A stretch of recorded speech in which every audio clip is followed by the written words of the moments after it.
12 kedua akan melakukan sebuah percobaan, yaitu melakukan pengamatan korosi pada paku. Nah, dari pengamatan itu kita akan menjelaskan juga kenapa sih hal itu bisa terjadi.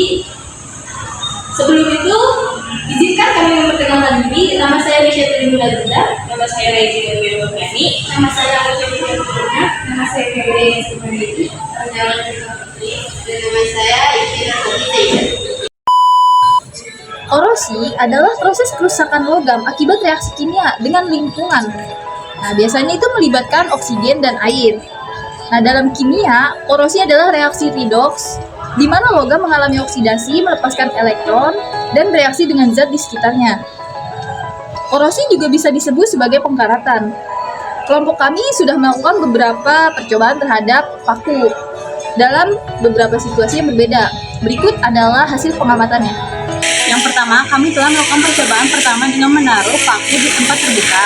Pada hari pertama, korosi mungkin belum terlihat jelas, tapi reaksi oksidasi sudah mulai terjadi pada permukaan paku. Lalu pada hari kedua, tanda-tanda korosi mulai terlihat, seperti perubahan warna menjadi sedikit kusam atau munculnya bintik-bintik kecil karat. Lalu di hari ketiga, bintik karat terlihat semakin banyak, tapi belum menutupi seluruh permukaan. Yang kedua, kami telah melakukan percobaan dengan menaruh paku di tempat tertutup. Pada hari pertama, korosi sangat lambat atau belum terlihat karena pasokan oksigen terbatas. Lalu, di hari kedua, korosi mulai terlihat jika ada kelembapan di dalam wadah, tetapi lebih lambat dari kondisi terbuka. Di hari ketiga, karat semakin menyebar karena kelembapan terperangkap dalam wadah. Kenapa ini bisa terjadi? Karena paku dalam wadah terbuka lebih lama berkarat dibandingkan wadah tertutup dalam 3 hari, karena kelembapan di udara dapat menguap, sehingga proses korosi berlangsung lebih lambat.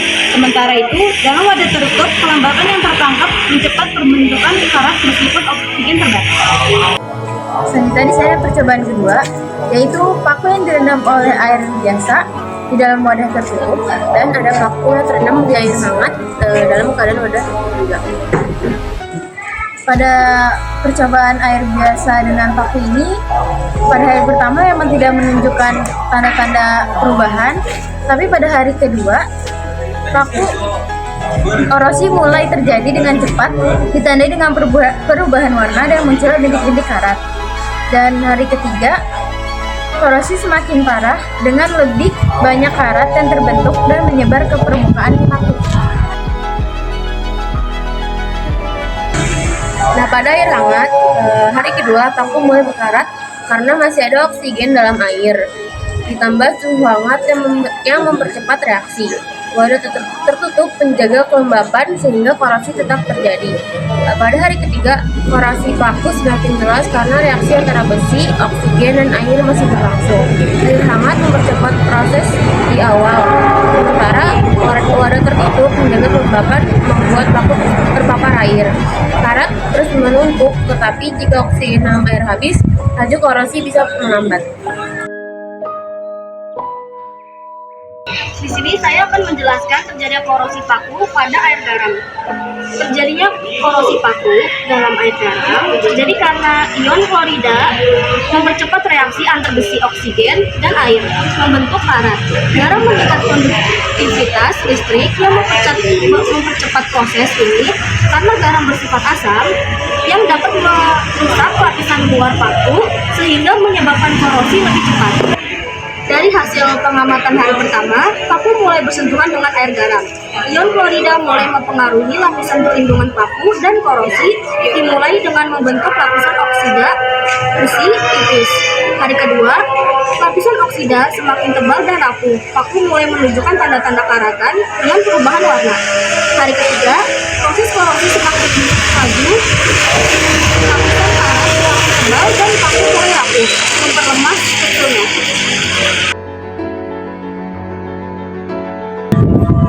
Pada percobaan ke-6, kami mencoba dengan paku dan air cika. Pada hari pertama, korosi belum terlalu terlihat. Dan pada hari kedua, korosi cukup terlihat karena hampir sebagian paku mengalami korosi atau karat. Nah, pada Pada hari ketiga, paku telah terkorosi dengan sepenuhnya karena asam asetat memiliki kandungan elektrolit yang dibutuhkan dalam proses korosi secara elektrokimia. Nah, pada paku yang direndam di dalam minyak, pada hari pertama hingga hari ketiga, tidak ada perubahan yang terjadi pada paku. Baik itu korosi, tidak ada, karena paku masih bersih. Nah, kenapa hal itu bisa terjadi? Itu karena minyak itu menghalangi proses korosi pada paku, dan menghalangi besi bersentuhan dengan udara ataupun air. Nah, kesimpulan yang dapat kami sampaikan adalah kecepatan korosi pada paku itu berbeda-beda. Itu tergantung beberapa faktor yang mempengaruhinya. Seperti yang pertama itu kontak langsung antara besi dengan udara dan air. Yang kedua adalah kelembapan udara. Yang ketiga adalah larutan elektrolit atau garam. Yang keempat adalah temperatur. Dan yang terakhir adalah pH-nya. Itu adalah hasil kesimpulan dari hasil pengamatan kami.